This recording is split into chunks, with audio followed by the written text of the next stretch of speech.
This is the My Child Will Thrive podcast, and I'm your host, Tara Hunkin, certified functional nutritional therapy practitioner and mother. I'm here to share with you the latest research, expert advice, parent perspectives, resources, and tools to help you on your path to optimizing the health and development for your child with ADHD, autism, sensory processing disorder, learning disabilities, or other neurodevelopmental disorders. My own experiences with my daughter, combined with as much training as I can get my hands on, research I can dig into, and conferences I can attend, have helped me to develop systems and tools for parents like you who feel overwhelmed trying to help their children. So sit back as I share another great topic to help you on your journey. A quick disclaimer. Please keep in mind that the information provided is for information and educational purposes only. It is not intended to diagnose or treat your child and is not a substitute for working with a qualified practitioner. This episode of the My Child Will Thrive podcast is brought to you by the Autism, ADHD, and Sensory Processing Disorder Summit. You can sign up for free to watch 10 days of expert interviews and masterclasses at www.mychildwillthrive.com/summit. Now on with the show. Hi, everyone. Welcome back to the My Child Will Thrive podcast. I am excited to have with me today Andrea Pollack. Andrea is a mom of two young adult children, a former lawyer in New York City, and an advocate for parents of autistic and other developmentally challenged children. When her autistic son was not thriving in school, Andrea left her 19-year law career to homeschool him. She later went on to earn her master's in education so she could most effectively help parents get swift and lasting results without years of trial and error. Now, with years of experience and research under her belt, Andrea is sharing her wisdom with the world through Autism Parent Solutions. And I'm really happy to have you here today on another episode of what we like to call the parent perspective, because as we know, parents that have been through these challenges with their children are hearing everybody's perspective on that journey with their child. It can be so helpful to others that are going through it right now. So you've been at this for quite a while. So you have quite a journey, I'm sure, to share with everybody here today. And so I thank you for taking the time to do that. Thank you so much for having me. It's a pleasure to be here. So let's start with that. You've been at this now for quite a while. So obviously with your child and now working with others. Can you go back to what it looked like for your child and when you started to realize that you were going to have to leave your career and take that big step to do that and also homeschool him when he wasn't thriving in school? Sure. Well, he was diagnosed, he was just over 2, and I continued to pursue my career at the time. And we did all the research, like all the parents, and tried to find a place where he could fit in. And he just was withdrawing further and further into himself. And I could see so much potential, but I couldn't access it. And I felt like he was showing me every way that he knew how that this was not working for him. And it felt like a big risk because I had no idea what I was doing, zero. But I thought, you know what, let's pull him out. Let's just connect and calm down because he has a very sensitive sensory system. So being in a school full of other autistic children was very difficult for him. And I thought, let's bring him into the filter that was our home and let's figure it out together. So that's where we started. Yeah. So what did that, what was going through your mind? I mean, obviously you felt that was the only choice, but it's a really big decision to both quit a career, which, 19 years in law, to homeschool him. How did you come to that conclusion? Obviously he wasn't thriving, but was there a certain tipping point specifically that pushed you to that point? Yeah, it's a great question. I think part of it was when I saw what they were trying to teach him in school. They were trying to teach him, academic material, letters and numbers and vocabulary. And I thought, this child can't relate and communicate. So I felt like that's what I wanted. I felt like that was the foundation that was missing. And the more we tried to push into him without that foundation, the more he was withdrawing. So I felt like, I had no idea that I was going to do it for 8 years when I started. I thought, let's just take a breather. Let's, get back on our feet, and then I didn't realize it was going to be so long. I just really felt like I just needed to connect with him, that we weren't connecting, that he wasn't connecting with anybody, and that it was so possible for him. So what were your first steps? Like once you you now have him home and you're homeschooling, home something, whatever you want to call it. How did you decide what was the next thing you should be doing with him? It sounds like connection is that piece. Yes.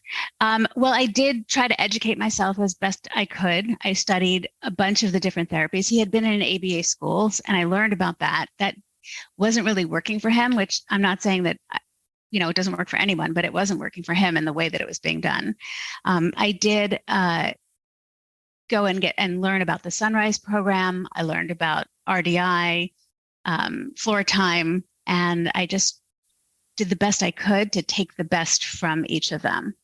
But mostly the relationship-based, therapies felt like what I was looking for. So I started there. And how did that feel to, like, in terms of workingness? So now you've gone from there's the mothering and then there's the therapy part. How did you bridge that gap between being a therapist versus a mother? Yeah, I'm so glad you asked that, because one of the big issues I do see today is that parents get advice from therapists, but therapy isn't parenting. And I decided, well, he was only 4.5 at the time, and I thought he needed parenting more than he needed therapy, which didn't mean he didn't need therapy. I got some occupational therapy for him and speech therapy, and I had other people coming in and helping me. I wasn't doing this all alone by any means. So the therapeutic piece was important, but I felt that my piece was more focused on the parenting piece and what I could, and creating that, social emotional foundation for him upon which all of the learning would happen. Yeah. And so what did that look like? I mean, obviously there's conventional parenting wisdom in terms of like how you interact with your child and how you structure their day or do those things. But what did you do differently that, let's say, how you weren't raised or how you were taught to parent? Right. Well, the biggest change was I realized I needed to let him set the agenda, right? Parenting, the way I was raised, the way, generations of children were raised, where the parents controlled the children.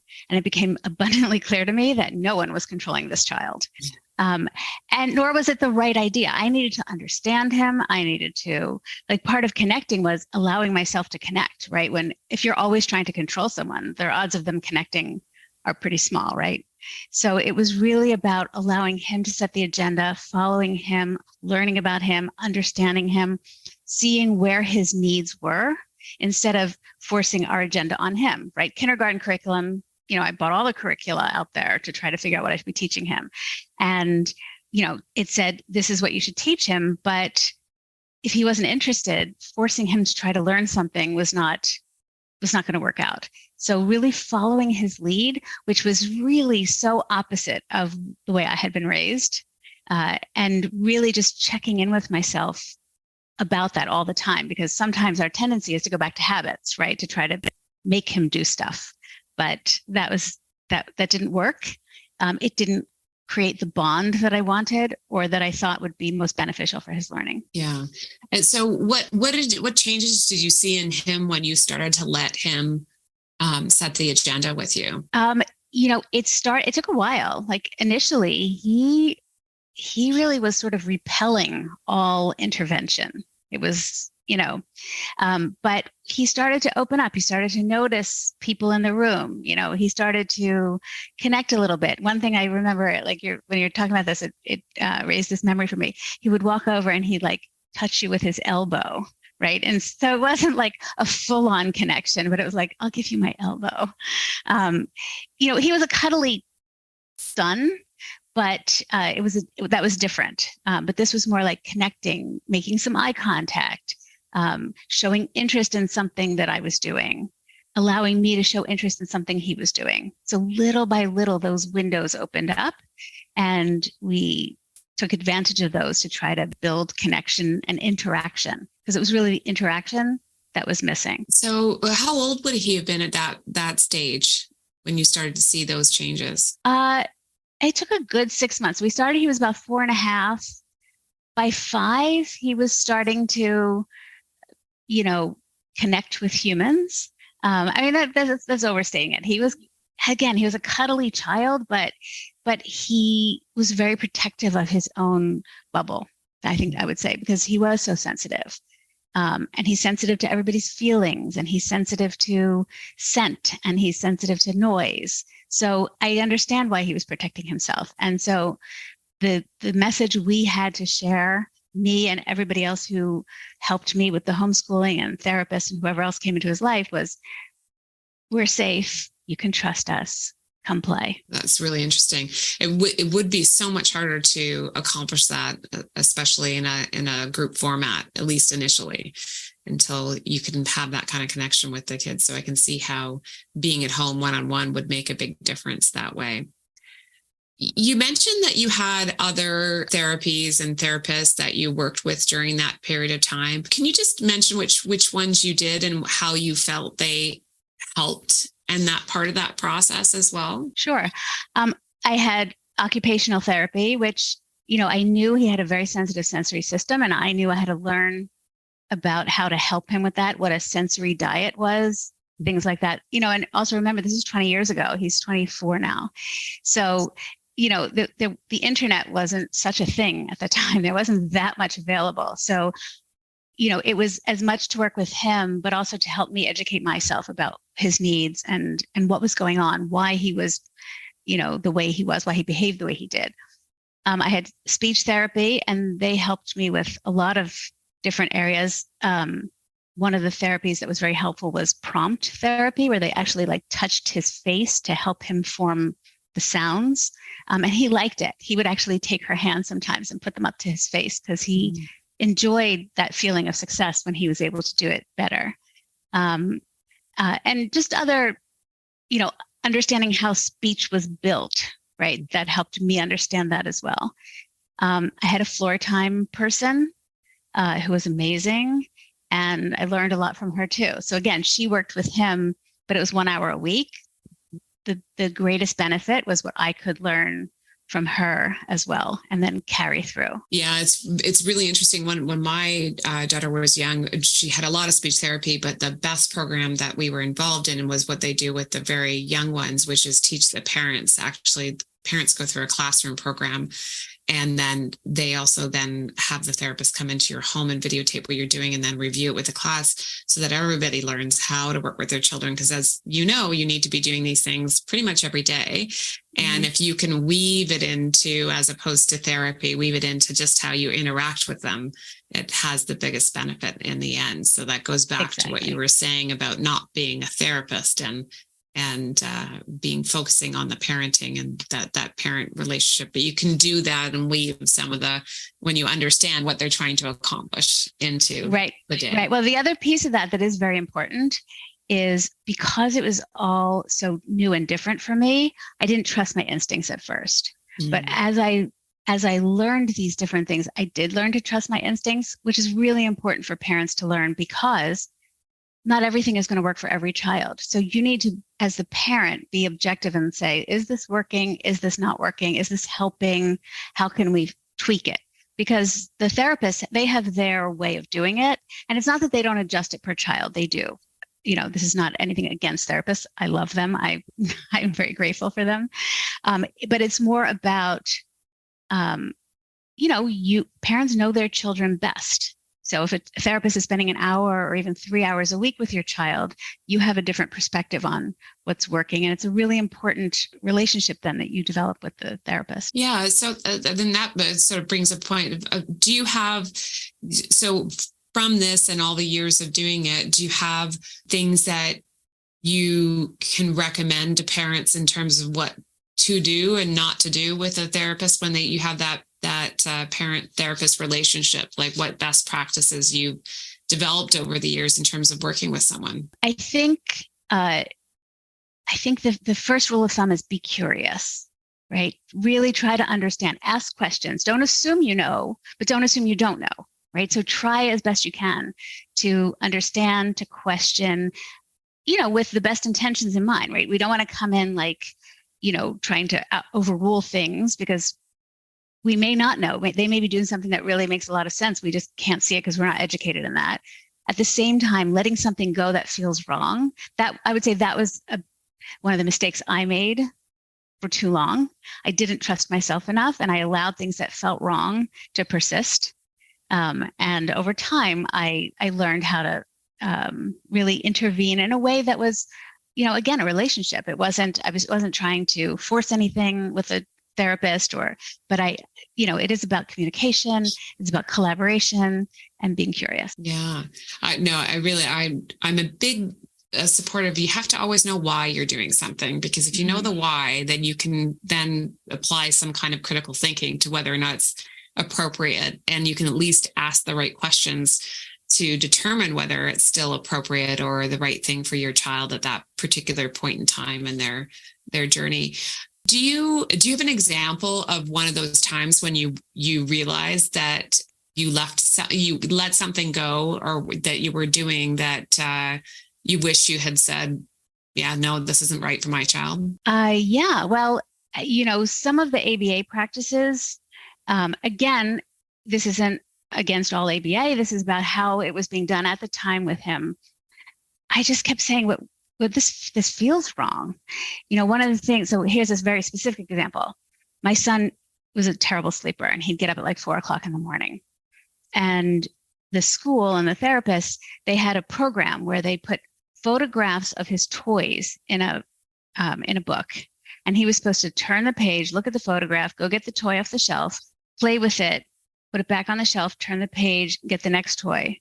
And we would go through the whole thing. It would be like 4:20. You'd be like, okay, that didn't feel like play. There was nothing about that was fun for either of us. Like, what are we doing here? But I kept doing it because I was told to do it. And it seemed so therapeutic because it was such a thing I never could have dreamed of in my life, to put photographs of toys and call it play. So to me, it felt like, okay, this is so strange. It must be doing something good. But after a while, I was like, no, this is not right. Yeah, no, it is one of those things that you do develop that, or you probably have the gut instinct, but it's about trusting it as you go along. Yeah. So, I mean, a lot of our kids have a lot of challenging behaviors, and I know that what did you learn along the way about how to manage those challenging behaviors with your child as they came up, because you were doing all this at home, not by yourself, but really by yourself? I would say the biggest area was, what I realized over time was that when the challenging behavior arose, it's because I created an expectation that was too far above what he could do. Mm-hmm. So I was not setting him up for success, right? So instead of it being a challenging behavior that initiated with him, that he was somehow choosing to misbehave in a way, I realized that when I set the boundaries in the wrong place, this is where things would break down, because everything that fell between what he could accomplish and the boundary I set that was too high was dysregulation. Everything between those two spots. Yeah, it is. It's that frustration that they're not able to always articulate. Even at older ages, some of our kids, it's really hard for them to express themselves. So in an appropriate way. So if we do set those high expectations and they feel like they're failing all the time, it is really tough. Right. And again, it's not about not having high hopes in the end. It's about building up the abilities in increments that they can tolerate, right? Having a high expectation when they're nowhere near that is just bound to fail, and everybody's going to end up frustrated. Yeah. And my son had very little language, so he really couldn't express himself in ways that I understood at first. But once I paid closer attention, I really did understand everything. It was really, you could see it. And then I started to see, oh, wait, hold on. I think that's on me. I think I required too much of him, and he burnt out before he got to the finish line. And that's where the behavior came in. So your progress, so with your son over time, so you've gotten to the point where he's around 5, you started to crack the code in terms of how to connect with him. Where did you go from there? It was a very slow process. It was a tremendous amount of trial and error. Like I said, we did it for 8 years. which is why ultimately I decided to do this with other parents, because I realized you figure it out in the end, but I could spare people a lot of that trial and error. So we did try then to introduce academic curriculum, but in a very play-based way, and let him again lead the way. Which doesn't mean that I always tried to draw the line right outside of his comfort zone, right? I wanted to keep him growing. This wasn't about, keeping him from ever being uncomfortable, but it was about trying to learn how to build it, again, like I said, in increments that he could tolerate, which I wasn't always successful at. And, and then he would have periods of either regression or slow growth. And there were things going on in his body at the time that we also had to pay attention to. And so I know this is a very long and windy answer too. We just took it one step at a time and tried to build on what we had. Yeah. So what did you, like you said, over time, you figured it out. So what does that look like?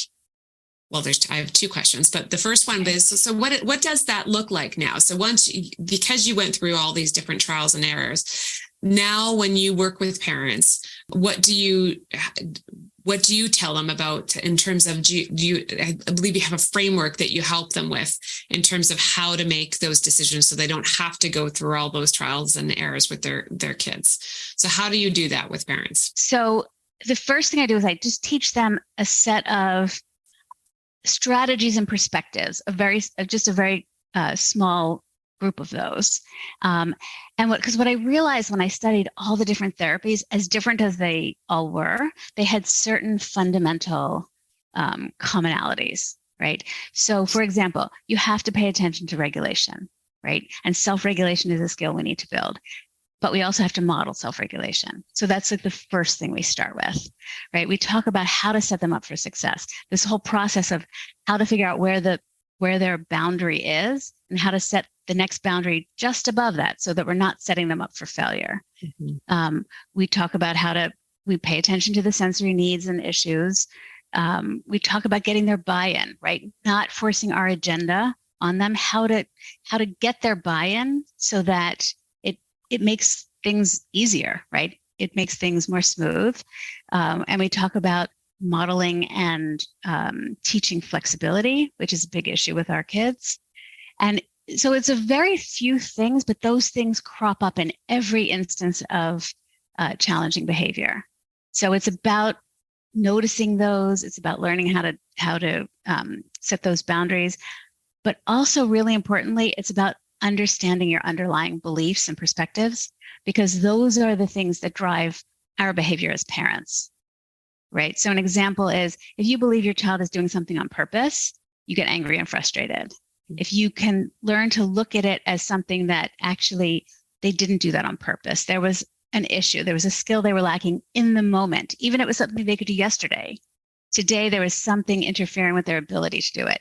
It changes how you approach it. You can approach them more with help and support rather than frustration and criticism. Does that make sense? Totally. Yeah.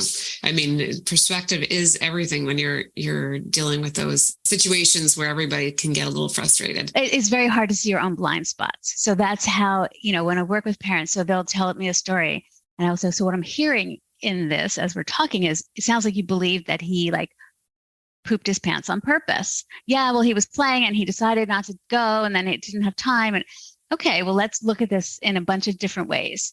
And after we talk about it a while, do you still want to believe that? And you're allowed to still believe that, right? This isn't about telling you how to think or what to, right? You're allowed to have all your feelings and I want you to feel all your feelings. But is that belief, is it true? And is it serving you? So the parents' underlying beliefs have a big part to play in how we execute the strategies. That makes a lot of sense. So in what ways do you work with parents these days? Do you do that one-on-one or in group formats, or how do you do that? It's both. I do have a group format. It's a 12-week program, and there is some educational material and that they have access to and they have ongoing access to. They can listen to it as many times as they like. Then we have small group coaching sessions, which parents really love because they not only can ask their own questions, they can ask any question. No questions are off limits, but you learn a lot from what other parents ask, things you didn't think to ask, or things that like you had the same issue and it cropped up in a different way with a different parent. But because, we talk about how to work through the framework with that issue, they learn to apply it to themselves, right? And the more times we apply these things, the more they see them applied, the easier it is for them to learn to apply them. And then in addition, there are some one-on-one sessions as well, because there are some things that we don't want to share in a group, and I totally appreciate that. So that enables people to share more intimate things if they want to, and also to set specific goals for specific children. So it's one program it's a combination of all three of those things. Oh, that's wonderful. That sounds like a very supportive way to go about doing it. Can you tell us more about how your son is doing now and what he's up to and how this all served him in terms of that approach? Sure. He's 24. He's still going to a school-like program, but it's really job readiness and job training. He's in the higher needs category of individuals, although that's mostly because his speech is somewhat limited. His behavior, we don't have to talk about behavior. There's not really behavior, right? And what I will say is, he is that kid who everyone falls in love with, like immediately and deeply, which I think, really came from focusing on the relationship, the trust, following him. That was what he needed to become that person, which is a good skill to have when you have high needs, right? That Absolutely. People really like you. So he has some jobs right now. He's working at the Cheesecake Factory, rolling silverware into napkins, and he likes that. He's working, the tags that they apply to clothing to keep you from stealing it in department stores.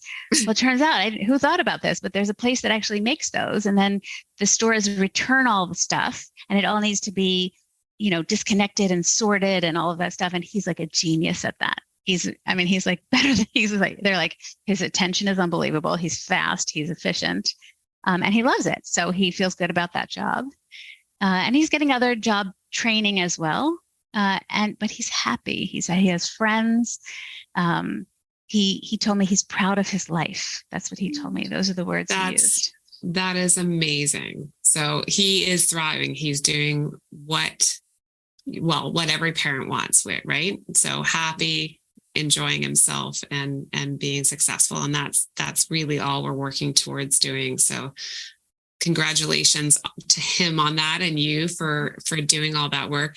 And I know, just as the same as you, is that there was very little information out there. And we were talking about it before, that now there's almost too much information, and making those decisions and figuring out how to pull those things together and deal with the day-to-day is so challenging for so many people now. So it's great to have a parent like yourself who's now been able to pull us together into a framework and a program that can support parents as they're going through these challenges with their children.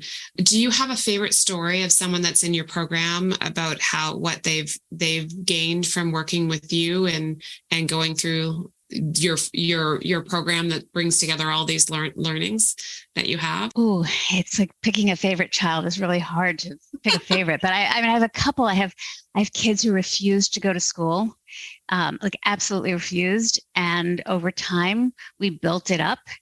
We found a good schooling situation, built it up, and now these kids are happily in school and they have friends.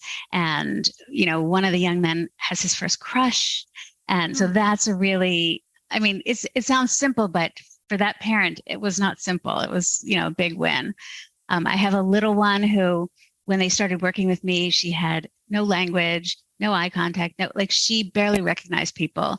And they kept telling her, she's severely autistic. She's probably never going to ABC, which I hate, I really hate that. And she started talking a little before her 4th birthday, and now she's talking in sentences, and she's bossing everybody around, and she has attitude, and she's amazing. So I love that. I have one mom who, she has 4 children, 2 of whom are autistic, and she just was like drowning and just was completely overwhelmed. And both of her autistic children are doing amazing. And then she was able to get a promotion at work because the overwhelm wasn't overtaking her life. So she was able to, make advances for the whole family. So those are just some examples. They're pretty great examples. Yeah. But like you said, it is sometimes, I guess, to some people that would seem small, but I think to the people that are listening, those all sound like really big things to them, because we know how hard everyone works, including the kids themselves and everyone around them, to get to that point. And I think we've all been in a state of overwhelm at one point or another. So it's really great to have a resource that can help us through that. Yeah. One thing I would add, though, is that is a common element that all the parents share is they enjoy parenting so much more. And that is a big part of my goal, because we should enjoy parenting, and our kids can feel it when we enjoy parenting. And loving the process is just, it just feels so good to everybody. It's good for the whole family. And I would say that all of my, the parents I work with do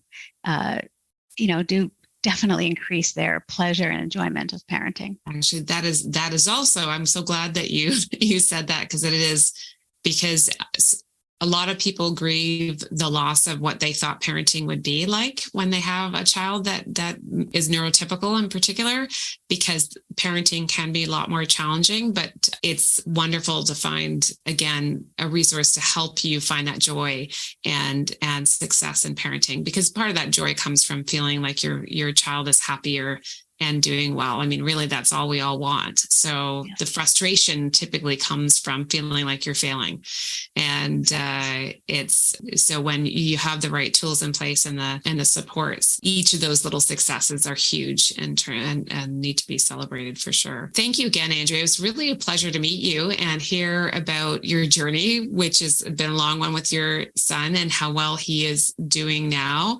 It's always encouraging to hear these stories.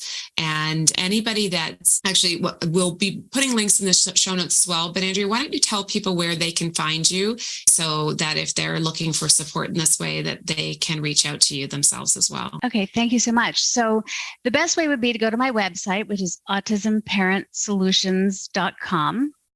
And if you go to the media page, so you can hit /media, or you can just find it on the homepage, it'll take you to a page where you have some choices. It has other places where I've appeared. You can listen to other places where I've had conversations or podcasts. But if you think that parent coaching is for you, just based on hearing our conversation, and you want to book a call and talk to me directly, you can go to autismparentsolutions.com/apply. But there's also a link on that media page. There's also a link to a 40-minute webinar, which, is more training. So if you want more resources, that's there. So hopefully you can find resources there that help you. And if you want to connect, feel free to book a call, and I'd love to speak with you, because I love this work. I love helping parents. That's wonderful. Thank you so much for your time today. And again, I encourage everybody to go to the show notes and get the links so that you can connect and follow Andrea's work as well, so you can learn more from her. We will talk to you all again very soon. And I look forward to seeing you on the next episode of the My Child Will Thrive podcast. Thanks, Andrea. Bye for now. Thank you. Thanks so much. Thanks for joining me today. If you've enjoyed this episode, please support us by subscribing and giving us a review on your podcast platform of choice. This is Tara Hunkin, and I'll catch you on the next episode of the podcast, or over at mychildwillthrive.com, where you can find articles and the free My Child Will Thrive toolkit too.